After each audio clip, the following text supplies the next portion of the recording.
تو اس کرسچین نے کہا کہ میں انجیل پڑھتا ہوں اور اس میں نے تاب تاب پڑھا ہے، کیا وہ آپ کا نام ہے؟ فرمایا نہیں، تاب تاب محمد مصطفیٰ صلی اللہ علیہ وآلہ وسلم کا نام ہے، جبکہ میرا نام شنتیا ہے۔ عرض کی توریت میں میت میت آپ کا نام ہے؟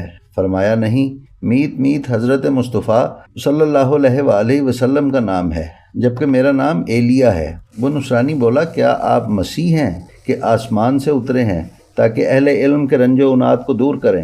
فرمایا، میں عیسیٰ نہیں ہوں، لیکن عیسیٰ میرے دوستوں اور محبوں میں سے ہیں۔ اس کرسچین راہب نے کہا، کیا آپ موسیٰ ہیں کہ ید بیضا اور عصا لے کر آئے ہیں تاکہ خلقت کو معجزات دکھائیں؟ فرمایا، میں موسیٰ نہیں ہوں، لیکن وہ بھی میرے دوستوں اور ہوا خواہوں میں سے ہیں۔ پھر وہ بولا کہ اپنے معبود کا واسطہ آپ اپنا نام اور نسب ظاہر کیجئے۔ جناب امیر المومنین نے فرمایا، ہر قوم اور ہر گروہ میں میرا نام جدا جدا ہے، چنانچہ